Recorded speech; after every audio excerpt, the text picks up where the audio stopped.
naman, may inirekomenda bang piyansa ang ombudsman para sa mga kaso na yan nila Senator Estrada at iba pang mga individual? Monica, walang inirekomendang piyansa o bail ang Office of the Ombudsman para sa kasong plunder na kinakaharap ngayon ni Senator Jinggoy Estrada, dating DPWH Secretary Manuel Bonoan at iba pang dating opisyal ng Department of Public Works and Highways. Patay! Jingay! What happened to Jingay? No bail! Bagay, kawawa din yung kaibigan mo si Bong Revilla. Samahan mo na doon. Tapos, pag nasa loob ka na kasi no bail siya, habang nililitis yung kaso nasa loob ka, para hindi kayo maboring, ganitong gagawin nyo. Ganito.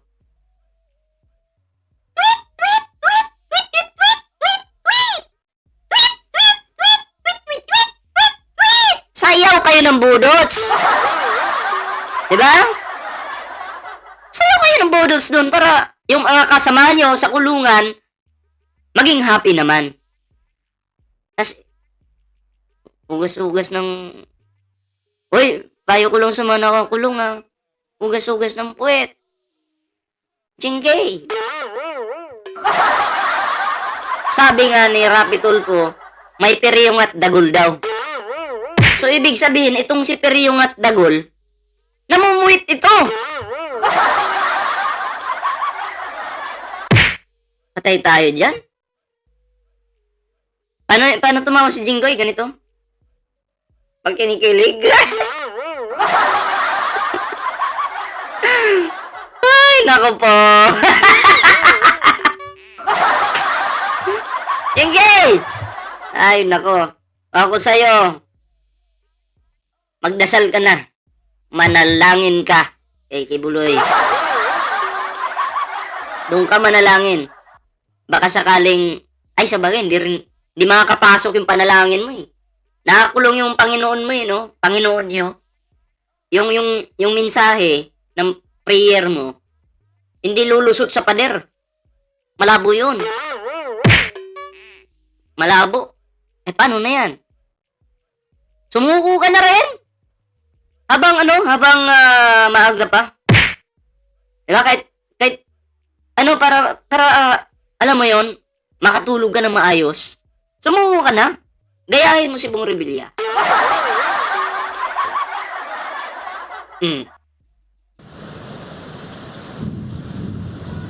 Ayan po yung mga isasampang kaso, yan.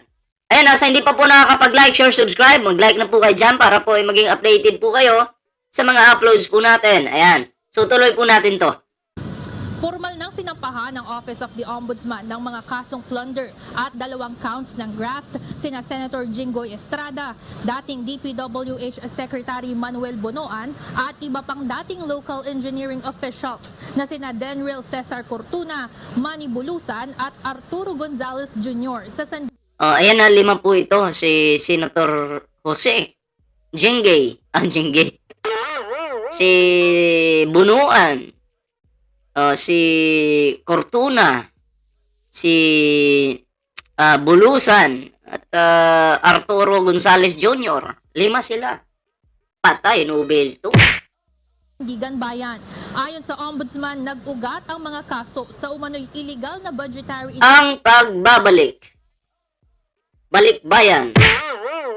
Ha? Insertions at allocations sa Department of Public Works and Highways o DPWH noong 2025. Higit 573 million pesos umano ang halaga ng kickback na natanggap ni Senator... Magkano? Laki ah. Laki ah. 73 million o DPWH noong 2025. Higit 573 million pesos umano ang halaga ng kickback na natanggap ni Senator Estrada. Alam nyo, kahit ibalik pa yung pera na yan, dapat magbayad pa rin si Jinggoy ng kanyang kasalanan sa Pilipinas. Kasi, sinira niya po yung tiwala ng taong bayan sa kanya. Ewan ko ba, nagtataka po ako, bakit kahit nakakulong na yung mga senador na mga alam naman po nating kurap, magnanakaw, binuboto pa rin po ng mga Pilipino?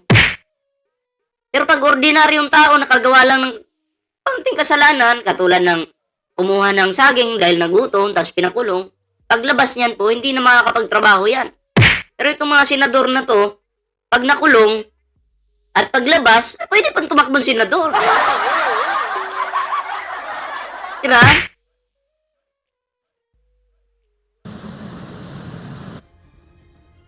Our evaluation shows that substantial public funds were deliberately funneled into designated infrastructure projects in exchange for predetermined commission fees or kickbacks. Case records point to an accumulated sum of illicit payouts amounting to an aggregate sum of over 573 million pesos, which were systematically delivered to the principal respondent, Senator Jinggoy Estrada. Nako, Paldo. Bagamat sinasabing sangkot din sa anomalya, hindi na isinama sa mga kinasuhan ang yumaong dating DPWH Undersecretary na si Catalina Cabral, pati ang dating DPWH officials na ngayon tumatayo ng mga state witness na sina Roberto Bernardo, Gerard Opulencia at Henry Alcantara. Paduda pa rin ako kay Alcantara. Dapat damay pa rin to no? Pero syempre, desisyon ng gobyerno yan. Suportahan po natin kung ano yung maganda. Kasi feeling ko, kaya ginagawa nila ito para yung mastermind talaga mabulok sa kulungan. Ayun, yun lang po. I want to emphasize that this is very clear. Kasi syempre, pag maging state witness ka, yung buhay mo na sa alanganin din eh. Diba? Posible kang maligwa. Kaya may kabayaran. Yung isang hukay mo parang, isang paa mo parang nasa hukay na, diba? Our case is built on solid, immovable evidence. These state witnesses have provided comprehensive, cross-corroborated sworn statements that map out the execution of this scheme from its inception down to the logistics of the illicit payouts. Nagkalitsi-litsi, no? Yung mga bida sa pelikula noon. Magnanakaw na ngayon. Hindi lang magnanakaw, yung isa, tinulungan pa yung pugante. Diba parang Parang nakakaloko. Oh, pero salamat sa pagtulong mo sa pugante. Nakasuhan ka. Oh. Samantala sa kaparehong hapon na inihain sa hukuman ang mga kaso. Mahangin pala sa Senado, oh. Kita niyo yun? Mahangin. Balik natin. Samantala sa kaparehong hapon na inihain sa hukuman. Ay, hindi pala. Akala ko Senado. Hukuman pala to, sorry. Baka electric pan to. Na raffle na rin. Sa Senado din kasi mahangin. Yung 13 senators, mahangin yun. Hindi nyo lang feel yung hangin, pero sa utak nyo mararamdaman. Sa balat nyo, hindi nyo mararamdaman, pero sa utak nyo, ramdam nyo yung pagiging mahangin ng mga yan.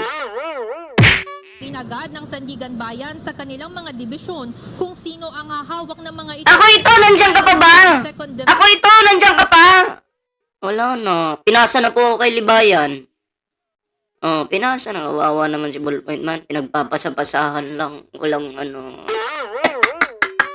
ang hahawak ng first count ng graft na pangungunahan ni Presiding Justice Geraldine Faith Econg, habang ang pangalawang count ng graft, pati ang kasong plunder, ay napunta naman sa Sandigan Bayan 5th Division na pangungunahan ni Associate Justice Zaldi Trespesex. Ang naturang mga dibisyon ang maglalabas ng warrant of arrest at lilitis sa mga kinasuhang individual.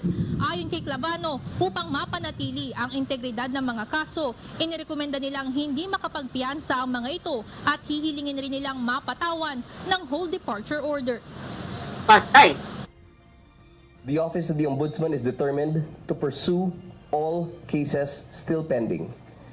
We have one shot to get these cases right. The Filipino people need to see justice.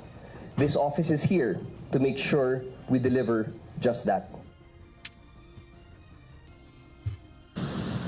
Monica, ito na ang ika-4 na pagkakataon na naghain ng mga kaso sa korte ang Office of the Ombudsman na may kinalaman sa flood control scandal. Ngayong mayroon ng mga dibisyon sa Sandigan Bayan na hawak ng graft at plunder cases ni Estrada. Hihintayin naman natin kung kailan nila mailalabas ang arrest warrant para sa mga naturang individual.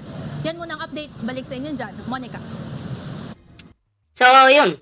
Kayo po, ano po yun yung opinion dyan? Ako, pabor po ako na no bail talaga. Kasi malaking pera po yung pinag-uusapan dito. Kasi kung dapat nga lahat ng pagnanakaw mga pre na umaabot sa milyon, no?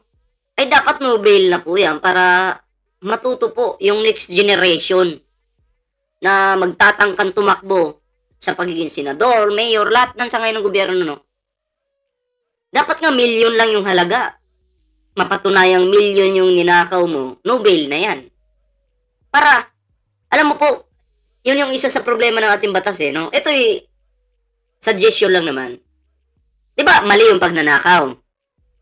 So, kung may batas lang po tayo na pag napatunayang umabot sa 1 milyon yung ninakaw mo, dapat no bail po siya. Para wala na pong magnakaw. Diba? Ganun po yun. So, yun yung problema sa ating gobyerno, may butas din. Kaya yung iba, nakaw lang ng nakaw. Kaya yung problema sa ating, yung ating education napapabayaan, yung mga kagamitan ng ating kasundaluhan, mga lumang-luma na, wala tayong mga pandigma na kagamitan, ng mga high-tech, dahil tinigo po lahat ng politiko, yung mga pera na yan. Oo. Okay lang yan. Lahat naglo-loading ang isip, banatan agad. Ay, nako. So, may kantan yan eh. May kantan yan. Hayaan yung i-open ko. Lumilipad naman ang isip ko. Ay, kaya na magtuloy niyan kung ano yan. So, yun. Kayo, anong opinion nyo, reaction nyo dito? Comment nyo lang po yan para mabasa po natin. Ayan. Okay. So, yan like, share, subscribe po sa ating mga social media accounts. Ayan, para updated po kayo sa lahat ng ating mga ginagawa araw-araw. Ayan.